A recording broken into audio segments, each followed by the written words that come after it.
ഔലിയാക്കന്മാർക്ക് കറാമത്ത് അള്ളാഹു സുബ്ഹാനഹു വ തആല കൊടുത്തിട്ടുണ്ട്. അവർ ഉദ്ദേശിക്കുന്ന സമയത്ത് ചോദിക്കുമ്പോൾ അതേ അവരാവശ്യം എന്താണോ അത് കൊടുത്തതായിട്ട് ഉണ്ടോ ഖുർആനിലും ഹദീസിലും? അതല്ല അള്ളാഹ് ഉദ്ദേശിക്കുമ്പോൾ മാത്രം അവരിലൂടെ പ്രകടിപ്പിക്കുന്ന ഒന്നാണോ മൂജിസത്തും കറാമത്തും? അതാണ് എനിക്കറിയേണ്ടത്.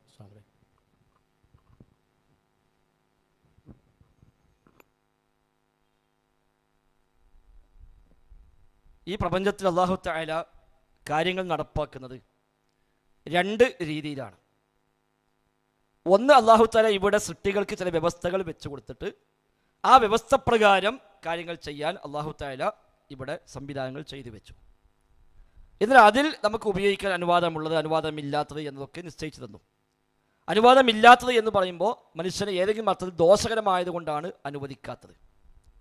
ഇങ്ങനെ ഒരു വ്യവസ്ഥയുടെ അടിസ്ഥാനത്തിലാണ് പ്രപഞ്ചം മൊത്തം അല്ലാഹു തആല സംവിധാനിച്ചിരിക്കുന്നത്. ആ വ്യവസ്ഥകളാണ് മനുഷ്യനാവട്ടെ, ജിന്നാവട്ടെ, മൃഗങ്ങളാവട്ടെ, പക്ഷികളാവട്ടെ, മറ്റു ഏത് സൃഷ്ടികളാവട്ടെ, ആ സൃഷ്ടികളെല്ലാം ഈ വ്യവസ്ഥ ഉപയോഗപ്പെടുത്തിക്കൊണ്ട് മുന്നോട്ട് നീങ്ങിക്കൊണ്ടിരിക്കുന്നു. അപ്പോൾ വിശന്നാൽ വിശപ്പ് മാറാനുള്ള പരിഹാരം എന്താണ്? ഭക്ഷണം കഴിക്കുക. അത് മനുഷ്യന്മാർക്ക് മാത്രമല്ല, മനുഷ്യന്മാർക്കും മൃഗങ്ങൾക്കും പക്ഷികൾക്കും ജിന്നുകൾക്കും പിശാചുക്കൾക്കും എല്ലാം ഉള്ള വഴി ഭക്ഷണം കഴിക്കലാണ്. വിശപ്പ് എന്ന സംവിധാനം അല്ലാഹ് ആർക്കെല്ലാം കൊടുത്തിട്ടുണ്ടോ ആ വിശപ്പ് മാറാൻ അള്ളാഹു വെച്ച സിസ്റ്റം ഭക്ഷണം കഴിക്കുക എന്നതാണ്. ഭക്ഷണം കഴിച്ചാൽ വിശപ്പ് മാറും. അതാണ് ഒരു വ്യവസ്ഥ. അപ്പോൾ ഒരാൾ നമ്മളടുത്ത് വന്നു, എനിക്ക് വല്ലാണ്ട് വിശക്കുന്നുണ്ട് എന്ന് പറഞ്ഞാൽ നമുക്ക് എന്താ ചെയ്യാൻ പറ്റുക? ഈ വ്യവസ്ഥ പ്രകാരം വല്ലതും ചെയ്തു കൊടുക്കുക. ഒന്ന് ഭക്ഷണം കൊടുക്കുക, വെള്ളം കൊടുക്കുക. ഭക്ഷണം കഴിച്ചു അവന് മാറുന്നില്ല, വിശപ്പ് മാറുന്നില്ല, നമുക്ക് വേണമെങ്കിൽ പിന്നെയും ഭക്ഷണം കൊടുക്കുക. അവൻ പറയും എനിക്ക് വയറ് നിറഞ്ഞിട്ടില്ലാന്ന്, എന്നാൽ കുറച്ചുകൂടെ കഴിച്ചോ. എത്ര കൊടുത്തിട്ടും വയറ് നിറയുന്നില്ല, വിശപ്പിന് ശമനമില്ല, നമുക്കൊന്നും ചെയ്യാൻ പറ്റുമോ? ഇല്ല. അപ്പം എന്തുകൊണ്ട് വിശപ്പ് മാറിയില്ല? രണ്ട് കാരണമുണ്ടാകാം. ഒന്നുകിൽ ഈ വ്യവസ്ഥ വർക്ക് ചെയ്യുന്നിടത്ത് എന്തെങ്കിലും തടസ്സങ്ങൾ ഉണ്ടായിട്ടുണ്ടാകും.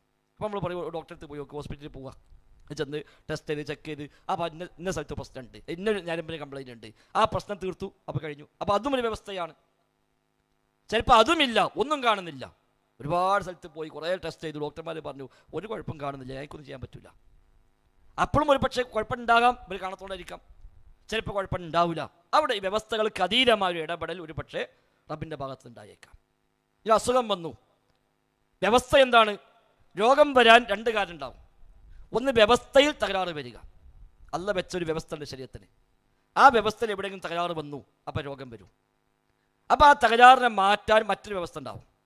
അപ്പോൾ എന്തെങ്കിലും ഹോർമോണിൻ്റെ പ്രശ്നം, അല്ലെങ്കിൽ മറ്റെന്തെങ്കിലും ഒരു ഞരമ്പിൻ്റെ പ്രശ്നം, മറ്റെന്തെങ്കിലും ഒരു കുഴപ്പങ്ങളാകുമ്പോൾ അത് കണ്ടെത്തി അത് പരിഹരിക്കാൻ മറ്റൊരു വ്യവസ്ഥ ഉണ്ടാവും. ആ വ്യവസ്ഥ കൊടുത്തു കഴിഞ്ഞാൽ അത് പരിഹരിച്ചു. ചിലപ്പോൾ വ്യവസ്ഥയിൽ ഒരു തകരാറുമില്ല, എല്ലാ സ്ഥലത്തും പോയി ടെസ്റ്റ് ചെയ്തു, ഒരു അസുഖം പോയി ഡോക്ടർമാരും കാണുന്നില്ല, എല്ലാവരും കൈമലർത്തി, രോഗമുണ്ട് താനും. അപ്പോൾ വ്യവസ്ഥയിൽ തകരാറൊന്നും കാണുന്നില്ല. അപ്പോൾ വ്യവസ്ഥയിലല്ല പ്രശ്നം, എന്നാൽ രോഗമുണ്ട്. അല്ലെങ്കിൽ വ്യവസ്ഥയിൽ പ്രശ്നമുണ്ട്, പക്ഷെ അത് തീർക്കാൻ എത്ര ചികിത്സിച്ചിട്ടും മാറുന്നില്ല. അപ്പോൾ ഈ തകരാറ് തീർത്താൽ മാറുന്നതല്ല രോഗം, മറ്റൊരു കാരണമാണ്. അവിടെ വ്യവസ്ഥകൾക്ക് അതീതമായ ഇടപെടൽ ഒരു പക്ഷേ അള്ളാഹിൻ്റെ ഭാഗത്ത് നിന്നുണ്ടാവും. ചിലപ്പോൾ അള്ളാഹ് അവനെ സ്വർഗത്തിൽ എത്തിക്കാൻ വേണ്ടി സൗഖ്യം കൊടുത്തതാവും. ഓന് അള്ളാഹ് രോഗം കൊടുത്തത് അവന് അതിൽ ക്ഷമിച്ച് ആ ക്ഷമക്ക് കൂലി കൊടുത്ത് ആ കൂലിയും കൂടി അവനെ നന്മയുടെ തുലാസിൽ വെച്ചു കൊടുത്തിട്ട് ഓനെ സ്വർഗത്തിൽ എത്തിക്കണം. ഹദീസ് പറഞ്ഞ കാര്യമാണ്. അപ്പോൾ എത്ര ചികിത്സിച്ചാലും എത്ര പ്രാർത്ഥിച്ചാലും ഈ രോഗം മാറൂല. കാരണം അള്ളാഹ് അവന് ഉദ്ദേശിക്കുന്നത് ഓൻ മരിക്കുന്ന രോഗിയായി കിടക്കട്ടെ, അങ്ങനെ ഓൻ സ്വർഗത്തിൽ എത്തട്ടെ എന്നാണ്. ഇവൻ ഷിഫയാക്കാൻ പ്രാർത്ഥിക്കും, എല്ലാവരും കൊണ്ടും പ്രാർത്ഥിപ്പിക്കും, എല്ലാവരും ദുആ ചെയ്യും, പക്ഷെ രോഗം മാറിക്കൊള്ളുന്നില്ല. അവിടെ വ്യവസ്ഥകൾക്ക് അതീതമായ ഇടപെടൽ ഉണ്ട്. പ്രപഞ്ചം മൊത്തം ഈ വ്യവസ്ഥയുടെ ഉള്ളിൽ പോകുന്നു. ഈ വ്യവസ്ഥകളെ വ്യവസ്ഥപ്പെടുത്തിയവൻ അള്ളാഹുവാണ്. അതുകൊണ്ട് ഈ വ്യവസ്ഥകൾക്ക് അപ്പുറമായി പ്രവർത്തിക്കാൻ അള്ളാഹ്ക്ക് മാത്രമേ കഴിയുള്ളൂ. അതാണ് കഴിവ് നമ്മൾ നേരത്തെ പറഞ്ഞതിലുള്ളത്. മനുഷ്യന്മാർക്ക് സൃഷ്ടികൾക്ക് അള്ളാഹ് കൊടുത്ത കഴിവെന്താണ്? ഈ വ്യവസ്ഥൻ്റെ ഉള്ളിൽ നിന്ന് വർക്ക് ചെയ്യുക. ലാ യുകല്ലിഫുല്ലാഹു നഫ്സൻ ഇല്ലാ വുസ്അഹാ. ഒരു ശരീരത്തോടും അവൻ്റെ കഴിവിനപ്പുറം അല്ലാഹു തആല കീർത്തിക്കയില്ല. നമ്മളൊക്കെ പ്രാർത്ഥിക്കുന്നു, റബ്ബനാ ലാ തുഹമ്മിൽനാ മാ ലാ ത്വഖത ലനാ ബിഹി. കഴിയാത്ത കാര്യം റബ്ബേ നീ ഞങ്ങളെ വഹിപ്പിക്കല്ല. അതുകൊണ്ടാണ് യാത്രക്കാരൻ നോമ്പ് നോക്കണ്ട അല്ലാഹ് പറഞ്ഞു, രോഗി നോമ്പ് നോക്കണ്ട, നിൽക്കാൻ കഴിയാത്തവർ ഇരുന്ന് നിസ്കരിച്ചോട്ടെ, ഇരിക്കാൻ കഴിയില്ലേ കിടന്ന് നിസ്കരിച്ചോട്ടെ, ഉളൂ ചെയ്യാൻ കഴിയില്ലേ തൈമും ചെയ്തോട്ടെ, തൈമും കഴിയില്ലേ ഒന്നും വേണ്ടവോ അങ്ങനെ നിസ്കരിച്ചോട്ടെ, കിബിലക്ക് തിരിയാൻ ഒരു സാഹചര്യമില്ല കഴിയുന്നില്ല വേണ്ട ഒരു കിട്ടിയ സ്ഥലത്ത് നിസ്കരിച്ചോട്ടെ എന്നൊക്കെ ഇളവ് കൊടുത്ത് എന്തുകൊണ്ടാണ്? അവൻ്റെ കഴിവ് അത്രയേ ഉള്ളൂ. ഈ നിയമങ്ങൾ ഔലിയാക്കന്മാർക്ക് ബാധകമാണോ? മൊഹിദ്ദീൻ ശൈഖിന് നിൽക്കാൻ കഴിയില്ലെങ്കിൽ ഇരുന്ന് നിസ്കരിക്കാൻ പറ്റുമോ? മൊഹീദ്ദീൻ ഷേഖ് ജീവിച്ചിട്ടുള്ള കാലത്ത് നിന്ന് നിസ്കരിക്കാൻ കഴിയാൻ ഞാൻ മൂപ്പർക്ക് ഇന്ന് നിസ്കരിക്കാൻ പറ്റുമോ? ഇവര് പറഞ്ഞ വാദപ്രകാരം പറ്റുമോ? കാരണം നിൽക്കൽ പോയിട്ട് മണ്ടാനും പറക്കാനും വരെ പറ്റുന്നത്. പിന്നെ ഇപ്പോൾ ഇന്ന് നിസ്കരിക്കാൻ മസല മൂപ്പർക്ക് ബാധകാവുന്നല്ലോ. യാത്രക്കാർ നോമ്പ് ഒലിക്കേണ്ട ആവശ്യമില്ല, മൊഹീദ്ദീൻ ഷേഖിന് ബാധകാവോ? ഇല്ലല്ലോ. വെള്ളം കിട്ടിയില്ലെങ്കിൽ തയമ്മും ചെയ്യാം, എല്ലാവർക്കും അറിയാലോ. വെള്ളം എവിടെ കിട്ടിയില്ലെങ്കിൽ, നമ്മളെ പരിയിൽ കിണറ്റിൽ വെള്ളം കഴിഞ്ഞു, അയൽവാസിൻ്റെ കിണറ്റിൽ വെള്ളമുണ്ട്, തയമ്മും ചെയ്യാൻ പറ്റുമോ? പറ്റുമോ? പറ്റൂല. എന്തുകൊണ്ട്? വെള്ളം അപ്പുറത്തുണ്ട്. ഇവിടെ 4 വീട് അപ്പുറത്താണെങ്കിലോ എന്താ പതിൽ പരിധി? ഏത് ലിമിറ്റിൽ വെള്ളമില്ലെങ്കിൽ എന്നാ മനസ്സിലാക്കുക. ഫത്തുൽ മുഈൻ പറഞ്ഞത് ഹദ്ദുൽ ഗൗസ് എന്നാണ്. സഹായം തേടിയാൽ സഹായം കിട്ടുന്ന പരിധിയിൽ വെള്ളമില്ലേ എങ്കിൽ തയമ്മും ചെയ്യാം. അപ്പോൾ സമസ്തക്കാർക്ക് തയമ്മും ചെയ്യാൻ പറ്റുമോ? വല്ല നിരത്തിയതും എന്നെ വിളിച്ചു കൊടുക്കുക വായ്പുള്ളത് തീരം ചെയ്യും ഞാനെന്ന്. സഹായം തേടിയാൽ സഹായം കിട്ടുന്ന പരിധി പറഞ്ഞാൽ ലോകം മുഴുവനുമാണ്. അപ്പം ലോകത്ത് എവിടെയെങ്കിലും വെള്ളം ഉണ്ടെങ്കിൽ തയമ്മും ചെയ്യാൻ പറ്റുമോ? ആ ചോദ്യത്തിനൊന്നും ഉത്തരമില്ല. പോട്ടെ. പറഞ്ഞു വന്നത് അല്ലാഹു തആല വെച്ചൊരു വ്യവസ്ഥ ഉണ്ട് ഇവിടെ. ഈ വ്യവസ്ഥകൾക്ക് അതീതമായി പ്രവർത്തിക്കാൻ കഴിയുന്നവൻ അല്ലാഹു തആല മാത്രമാണ്. അത് റബ്ബ് ഇവിടെ നടപ്പാക്കും. ആ നടപ്പാക്കുന്നതാണ് മുഅ്ജിസത്ത് കറാമത്ത്. ഈ ഭൂമിയിൽ അള്ളാഹുവിൻ്റെ ഏകത്വം തൗഹീദ് പഠിപ്പിക്കുവാൻ വേണ്ടി അല്ലാഹു തആല വ്യവസ്ഥകൾക്ക് അതീതമായി ചില കാര്യങ്ങൾ നടപ്പാക്കും. അതെന്തിനാ? അള്ളാഹ് എല്ലാത്തിനും കഴിവുള്ളവനാണെന്ന് ബോധ്യപ്പെടുത്താൻ വേണ്ടി. അത് അംബിയായിലൂടെ വരുമ്പോൾ മുഅ്ജിസത്തായി, അല്ലാത്ത വിശ്വാസികൾ വരുമ്പോൾ കറാമത്തായി. അപ്പോൾ അത് അംബിയായിനെയും ഔലിയാനെയും കഴിവാകുമോ? ആവൂല. ആയാ കറാമത്താവോ? അല്ല. ഔലിയാക്കളുടെ കഴിവാണ് എങ്കിൽ അത് കറാമത്തല്ല. കറാമത്താണെങ്കിൽ ഔലിയാക്കന്മാരുടെ കഴിവുമല്ല. നബിയുടെ കഴിവാണെങ്കിൽ മുഅ്ജിസത്തല്ല. മുഅ്ജിസത്താണെങ്കിൽ നബിയുടെ കഴിവുമല്ല. നബിയുടെ ഏറ്റവും വലിയ മുഅ്ജിസത്ത് ഏതാ? ഖുർആൻ. നബിയുടെ ഏറ്റവും വലിയ മുഅ്ജിസത്ത് ഖുർആൻ. ഖുർആൻ ഇറക്കി, ഖുർആൻ ആയത്ത് വന്നു എന്ന് നബിൻ്റെ കഴിവാന്ന് വന്നാലോ പിന്നെ പൊളിഞ്ഞില്ലേ? ഏറ്റവും വലിയ മുഅ്ജിസത്ത് ഖുർആനാണ്. ആ ഖുർആൻ നബിൻ്റെ കഴിവാണ് എന്ന് വന്നാൽ എല്ലാം പൊളിഞ്ഞു. ഏറ്റവും വലിയ മുഅ്ജിസത്ത് കൊടുത്ത കഴിവല്ലെങ്കിൽ അല്ലാത്ത മുഅ്ജിസത്ത് ഏതായിരുന്നാലും കൊടുത്ത കഴിവല്ല. അപ്പം കഴിവ് കൊടുത്ത കഴിവേ അല്ല, കൊടുത്തതല്ല, കഴിവേ അല്ല മുഅ്ജിസത്തും കറാമത്തും. മുഅ്ജിസത്തും കറാമത്തും കഴിവേ അല്ല. അള്ളാഹു ഉദ്ദേശിക്കുമ്പോൾ അള്ളാഹു ഉദ്ദേശിക്കുന്ന കാര്യം അള്ളാഹു ഉദ്ദേശിക്കുന്ന ആളിലൂടെ അള്ളാഹു വെളിപ്പെടുത്തുന്നു. ഈ ആൾക്ക് അതിലൊരു പങ്കുമില്ല. ചിലപ്പോൾ അവർ ആഗ്രഹിക്കുമ്പോൾ അത് നടപ്പാക്കി കൊടുക്കും, ചിലപ്പോൾ അവർ ആഗ്രഹിക്കാതെ നടപ്പാക്കി കൊടുക്കും, ചിലപ്പോൾ അവർ വേണ്ടാന്ന് വിചാരിക്കുമ്പോഴും മുഅ്ജിസത്ത് ഉണ്ടാവും ചെയ്യും. ജുറൈജിൻ്റെ സംഭവം ഹദീസിൽ സ്ഥിരപ്പെട്ട കാര്യമാണ്. ചെറിയ കുട്ടിയെ കൊണ്ട് സംസാരിപ്പിച്ചു എന്നുള്ളത്. വ്യഭിചാര ആരോപണം വന്നു. അങ്ങനെ ആ കുട്ടിയെ അദ്ദേഹം ഇങ്ങനെ തട്ടി നിൻ്റെ വാപ്പ ആരാണ് എന്ന് വെച്ചപ്പോൾ പറഞ്ഞു. അത് ജുറൈജ ആഗ്രഹിച്ചപ്പോൾ അത് നടപ്പാക്കി കൊടുത്തതാണ്. എന്നാൽ മറിയം ബീവിയുടെ സംഭവം ഖുർആൻ പറഞ്ഞ കാര്യമാണ്. ഭർത്താവില്ലാതെ ഗർഭിണിയായി. അത് മറിയം ബീവി ആഗ്രഹിച്ചപ്പോൾ നടന്നതാണോ? അല്ല. ഈ കറാമത്ത് ഉണ്ടായപ്പോൾ മറിയം ബീവി എന്താ വിചാരിച്ചത്? ഞാനിതിനു മുമ്പ് മരിച്ചു പോയിരുന്നുവെങ്കിൽ എത്ര നന്നായി. യാ ലൈതനി മിത്തു ഖബ്ല ഹാദാ വകുന്തു നസ്യം മൻസിയ. ഞാനിതിനു മുമ്പ് മരിച്ചുപോയി, എല്ലാവരും എന്നെ മറന്നു പോയിരുന്നുവെങ്കിൽ എത്ര നന്നായിരുന്നു എന്ന് വിഷമിക്കുക ചെയ്ത്. എന്തിന്? ഒരു കറാമത്തുണ്ടായതിന്. കറാമത്തുണ്ടായപ്പോൾ അതിൻ്റെ പേരിൽ വിഷമിക്കുന്നു, വേദനിക്കുന്നു. ഇനി മുഅ്ജിസത്ത്, മൂസാ നബി സ്വല്ലല്ലാഹു അലൈഹി വസല്ലമിന്റെ മുഅ്ജിസത്താണ് അദ്ദേഹത്തിൻ്റെ വടി. ഖുർആനിൽ ആ വടി 5 സ്ഥലത്ത് ഉപയോഗിച്ചതായി പറയുന്നുണ്ട്. ആദ്യമായി മദിയനിൽ നിന്ന് ഈജിപ്തിലേക്ക് കുടുംബസമേതം വരുന്ന വഴിക്ക് ഒരു വെളിച്ചം കണ്ടു. മലമുകളിൽ കുടുംബത്തെ നിർത്തി അവിടെ പോയി, ഞാൻ പോയി നോക്കട്ടെ, ഒന്നുകിൽ വഴി പറഞ്ഞാൽ ആരെങ്കിലും കെട്ടും, അല്ലെങ്കിൽ അവിടെ ഒരു തീയെങ്കിലും ഒരു ചൂട്ടും കത്തിച്ച് പോരാം, നമ്മുടെ ഭാഷയിൽ പറഞ്ഞാൽ അജിദു അലന്നാരി ഹുദ എന്ന് പറഞ്ഞ ഒരു തീ അവിടുന്ന് കത്തിച്ച് ഞാൻ കൊണ്ടുവരാം, അല്ലെങ്കിൽ എനിക്ക് വഴി പറഞ്ഞു തരാൻ പറ്റുക ആരെങ്കിലും ഉണ്ടോ നോക്കാം എന്ന് പറഞ്ഞ് കുടുംബത്തെ താഴെ നിർത്തി അദ്ദേഹം കയറി ചെന്നു. അവിടെ ചെന്നപ്പോഴാണ് അല്ലാഹു തആല വിളിക്കുകയും ഞാൻ റബ്ബാണ്, ഇനി നബിയായി തിരഞ്ഞെടുത്തിരിക്കുന്നു എന്ന് പറയുകയും ചെയ്ത സംഭവം. അപ്പോൾ അള്ളാഹ് ചോദിച്ചു, വമാ തിൽക ബിയമീനിക യാ മൂസ, എന്താ മൂസ നിന്റെ വലത്തെ കയ്യിൽ? ഖാല ഹിയ അസ്വായ, അതെൻ്റെ വടിയാണ്. അതവക്കഉ അലൈഹാ വഅഹുശു ബിഹാ അലാ ഗനമി വലിയ ഫിഹാ മആരിബ് ഉഖ്റ. സൂറത്ത് ത്വഹയിൽ ഞാൻ കുത്തിച്ചാടി നിൽക്കാൻ ഉപയോഗിക്കുന്നു, ആടുകൾക്ക് ഇര തച്ചു പൊഴിക്കാൻ ഉപയോഗിക്കുന്നു. വലിയ ഫിഹാ മആരിബ് ഉഖ്റ, മറ്റു പല ഉപകാരങ്ങളും ആ വടി കൊണ്ടുണ്ട്. ഒരു വടി സ്വാഭാവികമായിട്ടും പല ഉപകാരം ഉണ്ടാവും, അങ്ങനത്തെ ഒരു വടിയാണ്. അപ്പോൾ അള്ളാഹ് പറഞ്ഞു ആ വടി താഴെ ഇടുക. അത് ഇട്ടു, സർപ്പമായി മാറി. ഇത് കണ്ടപ്പോൾ മൂസാ നബി സ്വല്ലല്ലാഹു അലൈഹി വസല്ലം പേടിച്ച് നേരെ പിന്തിരിഞ്ഞോടി. തൻ്റെ മുഴുവത്ത് താൻ കാണുമ്പോൾ ബേജാറാകുന്നു. അല്ലാഹു വിളിച്ചു, പേടിക്കണ്ട, പേടിക്കണ്ട, പിടിച്ചോ, നാം അതിനെ പൂർവ്വസ്ഥിതിയിലേക്ക് മാറ്റിത്തരാം. ഖുദ്ഹാ വലാ തഖഫ് സനുഈദുഹാ സിറതഹൽ ഊല. ആ ആയത്തിൻ്റെ ഒരു ശൈലോക്കുകൾ അല്ലാഹു പറയാ, ഖുദ്ഹാ, നീ അതിനെ പിടിക്കുക, വലാ തഖഫ്, നീ പേടിക്കരുത്, സനുഈദുഹാ, നാം അതിനെ മാറ്റിത്തരാം, സിറതഹൽ ഊല, അതിൻ്റെ ആദ്യ പടിയിലേക്ക് നാം മാറ്റിത്തരാം. നീ പിടിക്കുക, ഞാൻ മാറ്റിത്തരാം. നീ ഇടുക, വടി ഇടാൻ പറഞ്ഞപ്പോൾ നീ ഇടുക, അൽഖിഹ, നീ ഇടുക. വടി താഴെ ഇടുക എന്നത് മൂസാ നബിയുടെ കഴിവാണ്. ഒരു വടി താഴെ ഇടുക എന്നുള്ളത് ഏത് മനുഷ്യന്മാർക്കും കഴിയും. എന്നാൽ വടി താഴെ ഇട്ടാൽ വടി സർപ്പമായി മാറുക എന്നതോ മൂസാ നബിയുടെ കഴിവാണോ? അല്ല. ആണെങ്കിൽ മൂസാ നബി പേടിക്കില്ലല്ലോ. ഒരു സർപ്പത്തെ പിടിക്കുക എന്നതോ ധൈര്യമുള്ള ആർക്കും പറ്റും. ധൈര്യമുള്ള അതിന് പറ്റുന്ന എല്ലാവർക്കും കഴിയും. പക്ഷെ മൂസാ നബിക്ക് ആദ്യം ധൈര്യമില്ല, പേടിച്ച് പിന്തിരിഞ്ഞോടി. അല്ലാഹു വിളിച്ചു, പേടിക്കണ്ട, പിടിച്ചോൻ, പിടിച്ചാലോ ഞാൻ മാറ്റിത്തരാം. സർപ്പത്തെ പിടിക്കൽ മൂസാ നബിക്ക് കഴിയും. സർപ്പത്തെ പിടിച്ചാൽ സർപ്പം പാമ്പായി സർപ്പം വടിയായി മാറുക എന്നുള്ളതോ മൂസാ നബിക്ക് കഴിയോ? കഴിയില്ല. അത് വ്യവസ്ഥയല്ല. അപ്പം അല്ലാഹു പറഞ്ഞു, നീ പിടിച്ചോ, ഞാൻ മാറ്റിത്തരാം. പിടിച്ചത് മൂസാ നബി, മാറ്റിയത് അല്ല.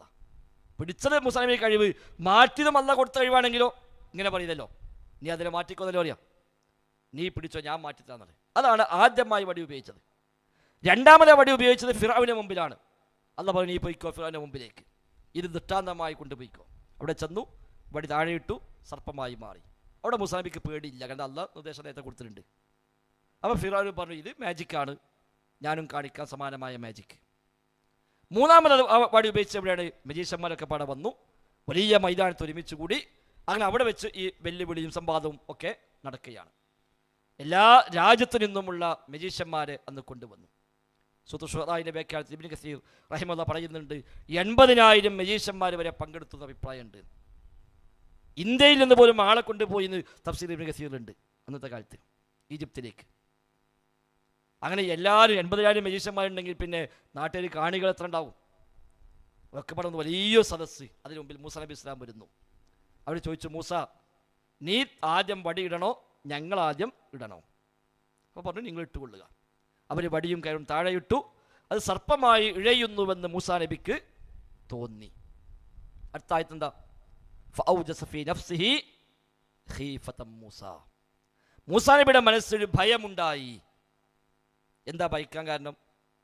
അവർ വടിയിട്ടു, കയറിട്ടു, അത് സർപ്പമായി മാറിയതായി തോന്നുന്നു. ഇനി മൂസാ നബി വടിയിട്ടു, അതും സർപ്പമായി മാറിയാലും കാര്യമൊന്നുമില്ല.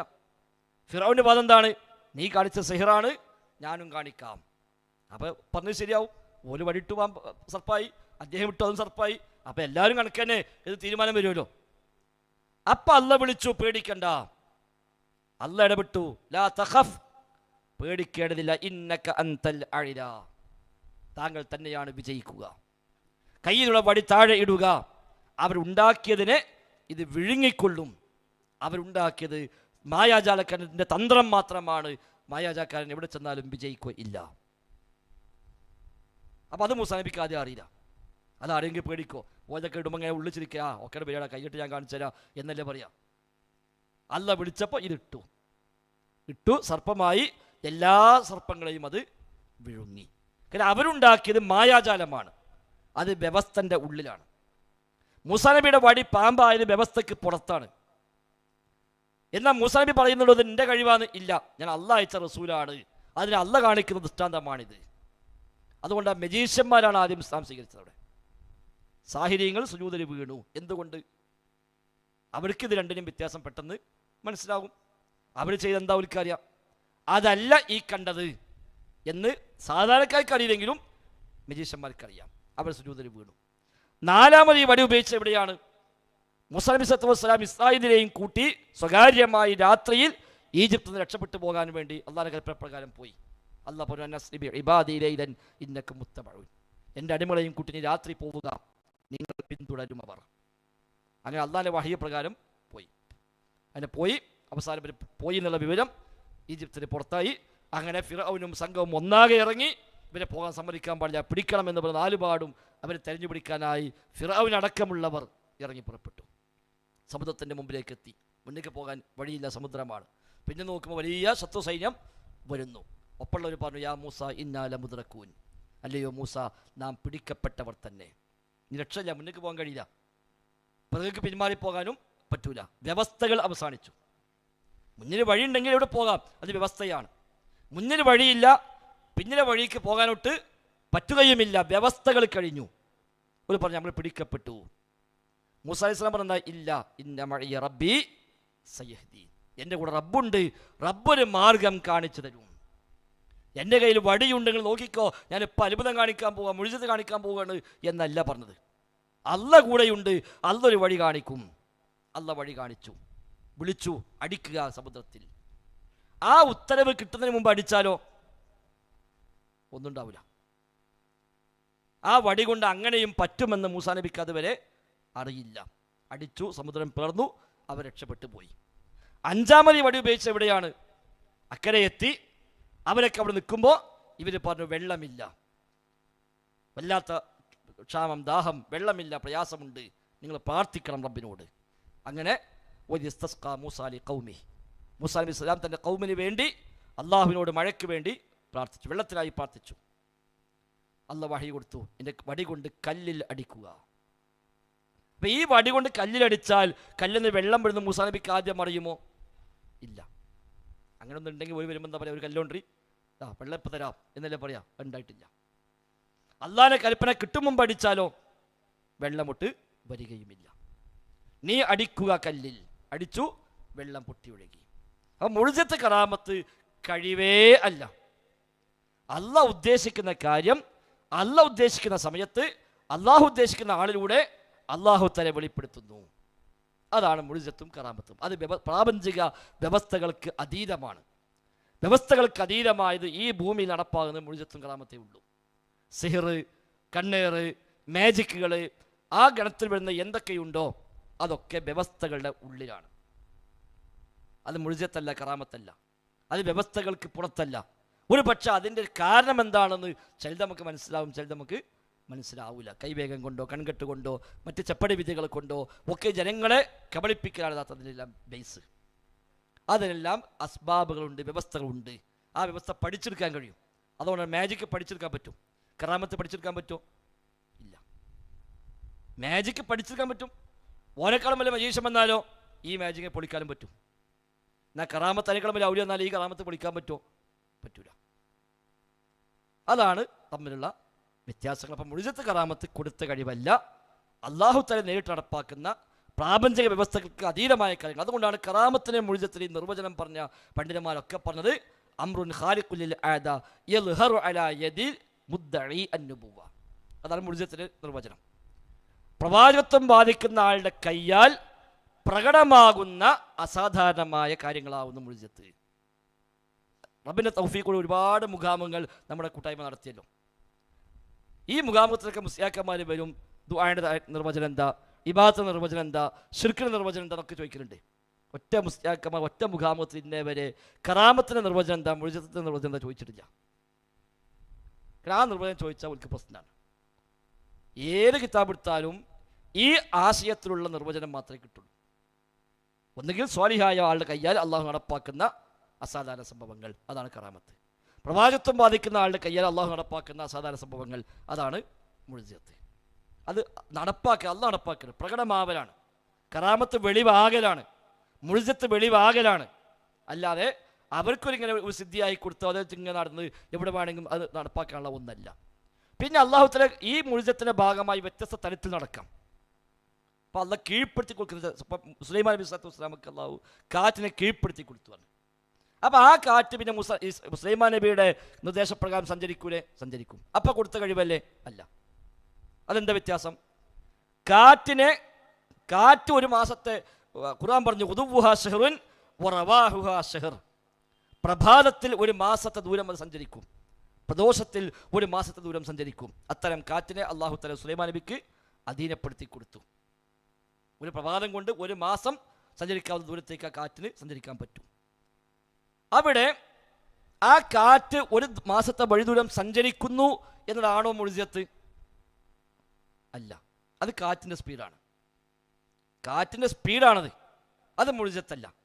അത്തരമൊരു കാറ്റിനെ കീഴ്പ്പെടുത്തി കിട്ടി, അതാണ് മുഴുജത്ത്. കാറ്റിനെ കീഴ്പ്പെടുത്തൽ രണ്ട് നിലക്കുണ്ട്. വ്യവസ്ഥ പ്രകാരം കാറ്റിനെ കീഴ്പ്പെടുത്താം. അപ്പം ഈ കാറ്റ് ഇങ്ങോട്ട് മാത്രം തിരിഞ്ഞു, ഒരു കീഴ്പ്പെടുത്തിയതാണല്ലോ. അതെങ്ങനെ? വ്യവസ്ഥ പ്രകാരം. പായക്കപ്പലിൽ പോകുമ്പോൾ കാറ്റ് ഉപയോഗിച്ചിട്ടാണ് പോവുക, അത് കാറ്റിനെ കീഴ്പ്പെടുത്തലാം. എങ്ങനെ കീഴ്പ്പെടുത്തുക? കാറ്റിൻ്റെ ദിശ നോക്കി ആ ദിശക്കെതിരായി പായ എങ്ങനെ മാറ്റി മാറ്റി കെട്ടിക്കൊടുത്താൽ അതിനനുസരിച്ച് എങ്ങനെ പോയിക്കോളും. അത് കറാമത്താണോ? അല്ല, അത് വ്യവസ്ഥയാണ്. അല്ലെ, ഇങ്ങനെ വ്യവസ്ഥയിലൂടെയാണോ സുലൈമാൻ നബിക്ക് കാറ്റ് കീഴ്പ്പെടുത്തി കിട്ടിയത്? അല്ല, അല്ലാഹു തആല അതിനെപ്പെടുത്തി കൊടുത്തു. പിന്നെ ആ കാറ്റിനെ അദ്ദേഹത്തിന് ഉപയോഗിക്കാൻ കഴിയുന്നു. അവിടെ അധീനപ്പെടുത്തുകയാണ് മുഴുജത്ത്. ആ അധീനപ്പെടുത്തുക എന്ന് സുലൈമാൻ നബിയുടെ കഴിവാണോ? അല്ല, അല്ലാഹു തആല കീഴ്പ്പെടുത്തി കൊടുത്തതാണ്. അല്ലാഹ് അധീനപ്പെടുത്തി കൊടുത്തു. പക്ഷികളുടെ സംസാരം സുലൈമാൻ നബിക്ക് മനസ്സിലാവും. ഉല്ലിംനാ മന്തിഖത് ത്വയ്ർ, പക്ഷിയുടെ സംസാരം നമുക്ക് പഠിപ്പിക്കപ്പെട്ടിരിക്കുന്നു. ആ പക്ഷി എപ്പോൾ സംസാരിച്ചാലും സുലൈമാൻ നബിക്ക് മനസ്സിലാവില്ലേ? മനസ്സിലാവും. അപ്പോൾ കൊടുത്ത കഴിവല്ലേ? അല്ല. എന്താ വ്യത്യാസം? ഒരു പക്ഷിയുടെ സംസാരം മനസ്സിലാവുക എന്നത്, പക്ഷി നമ്മൾ ഒരു പക്ഷമാണെങ്കിൽ അതിന് ട്രെയിനിങ് കൊടുത്ത് അതിനെ പരിശീലിപ്പിച്ച് സംസാരിക്കുന്ന ചില പക്ഷികളൊക്കെ ഉണ്ടല്ലോ, അത് കറാമത്താകുമോ? ഇല്ല, അത് വ്യവസ്ഥയാണ്. അതേപോലെ ഒരു ട്രെയിനിങ് കിട്ടി ശീലിച്ചിട്ടാണോ സുലൈമാൻ അലൈഹി സ്വലാം പഠിച്ചത്? അല്ല, അല്ലാഹു തആല അദ്ദേഹത്തിന് ഒരു ഇൽമാണ്ട് കൊടുത്തു. ആ കിട്ടിയതാണ് മുഴുജത്ത്. അത് കഴിവാണോ? അങ്ങനെ പഠിഞ്ഞു എന്നത് സുലൈമാൻ നബി കഴിവുകൊണ്ട് പഠിഞ്ഞതാണോ? അല്ല, അല്ലാഹ് പ്രത്യേകമായി നൽകിയ ഒന്നാണ്. അതാണ് ഇതിലുള്ള വ്യത്യാസങ്ങൾ. ചുരുക്കത്തിൽ കറാമത്ത് മുഴുജത്ത് എന്നത് അള്ളാഹു കൊടുത്ത കഴിവല്ല, അത് കൊടുത്ത കഴിവാണ് എന്ന വാദം വന്നപ്പോഴാണ് നേരത്തെ പറഞ്ഞ പോലെ പിന്നെ ഈ അതുകൊണ്ട് ചോദിക്കുക ഇസ്തിഗാസ എന്നൊക്കെ കയറി വന്നത്. കൊടുത്ത കഴിവില്ല എന്ന് വന്നാൽ ഇസ്തിഗാസല്ല, തവസ്സുലില്ല, ഖബർ കെട്ടിപ്പൊക്കലില്ല, പിന്നെ വൈബറിലില്ല, പിന്നെ മാലില്ല, മൗലൂദില്ല, റാത്തീബില്ല, കുത്തുബിയത്തില്ല, ഈ വക ഒന്നുമില്ല. ഇതൊക്കെ ഏതിനെ നിൽക്കണ്? കുത്തുബിയത്ത് ഏതിനെ നിൽക്കുക? കൊടുത്ത കഴിവിൽ. കൊടുത്ത കഴിവില്ലെങ്കിൽ കുത്തുബിയത്തോട് കാര്യമുണ്ടോ? കൊടുത്ത കഴിവില്ലെങ്കിൽ മാലി മുഴുവനും കാര്യമുണ്ടോ? കൊടുത്ത കഴിവില്ലെങ്കിൽ ജാറം കെട്ടിപ്പൊക്കെ അവിടെ പോയി തേടിയിട്ടുള്ള കാര്യമുണ്ടോ? അപ്പം കൊടുത്ത കഴിവ് എന്ന ബേസ് പൊളിഞ്ഞാൽ പിന്നെ ദർഗകൾക്ക് സ്ഥാനമില്ല, മാലപ്പാട്ടിന് സ്ഥാനമില്ല, മൗലിദിന് സ്ഥാനമില്ല, കുത്തുബിയത്തിന് സ്ഥാനമില്ല, റാത്തീബിന് സ്ഥാനമില്ല, മടഞ്ഞ കാര്യം അറിയുമെന്ന വാദത്തിന് സ്ഥാനമില്ല, അവർക്ക് സിദ്ധിയുണ്ട്, ബറക്കത്തുണ്ട് എന്ന വാദത്തിന് പിന്നെ അസ്ലില്ല. ഇതൊന്നുമില്ലെങ്കിലോ പിന്നെ സമസ്തന് ആവശ്യമില്ല. അപ്പം നിസ്കാരം നോമ്പും പഠിപ്പിക്കാൻ അല്ലെങ്കിൽ സമസ്ത ഉണ്ടായിക്കണ്, സമസ്തതൊക്കെ സ്ഥാപിക്കാമല്ലോ. അപ്പം ഇതൊക്കെ നിലനിൽക്കണമെങ്കിൽ കൊടുത്ത കഴിവ് എന്ന ഒരു വാദം ഇവിടെ സ്ഥിരപ്പെട്ടുകൊണ്ടേയിരിക്കണം. അപ്പം കൊടുത്ത കഴിവില്ല എന്ന് വന്നു കഴിഞ്ഞാൽ പിന്നെ ഇതൊന്നും ഉണ്ടാവില്ല. എല്ലാ അന്ധവിശ്വാസവും നിലക്കുന്നത് കൊടുത്ത കഴിവ് എന്ന ബേസിലാണ്. അതാണ് വിളിച്ചപ്പോൾ പോലും വന്നു, CM വന്നു, മറ്റേ അജ്മീർ ഖ്വാജ വന്നു, മറ്റേ ഷെയ്ഖ് വന്നു, അവിടെ പ്രത്യക്ഷപ്പെട്ടു, ഒക്കെ പറഞ്ഞവരാണ് ഈ കൊടുത്ത കഴിവിലാണ്. അങ്ങനെ ഒന്നില്ല. നിബിധങ്ങളും മദീന വിട്ട് പല സ്ഥലത്തേക്ക് യാത്ര പോയിട്ടുണ്ട്. പോകുമ്പോൾ മദീനത്തിൽ ആളെ ഏൽപ്പിച്ച് പോവുക ചെയ്യാം, ഞാൻ വരുന്നവരെ നീ നോക്കണം, അത് ഞാൻ അവിടെ നിന്ന് നോക്കിക്കോളാം എന്നല്ല പറയൽ. ഇവിടെയും എത്ര വലിയ ഔലിയാക്കന്മാർ മരിച്ചപ്പോഴും പിന്നെ ആ സ്ഥാനത്തേക്ക് മഹല്ല് പ്രസിഡന്റായിട്ട് വേറെ തിരഞ്ഞെടുത്തല്ലോ. അത് മരിച്ചാലും മൂപ്പര് ഖബറിൽ കിടന്ന് പ്രസിഡന്റ് ആയിക്കോട്ടെ, യോഗത്തിൽ വന്നോളും എന്നാരും പറയണില്ലല്ലോ. പമ്പൻ നഷ്ടം എന്ന പേപ്പറിൽ വലുതാക്കി ഓരോരുത്തർ മരിച്ചപ്പോൾ ലാഭല്ലേ, കഴിവ് കൂടിക്കല്ലേ, ഒറ്റ പേപ്പർ നമ്മൾ സുപ്രഭാതമേ നോക്കി അവിടെയെങ്കിലും ഉണ്ടാവുന്നു, അവിടെ ഇല്ല. അപ്പം അങ്ങനത്തെ ഒന്നില്ല. അത് കേവലം ഒരു വെറുതെ ഊതി വീർപ്പിച്ച് പ്രചരിപ്പിക്കുന്ന ഒന്നാണ്. അല്ലാഹു അഅലം.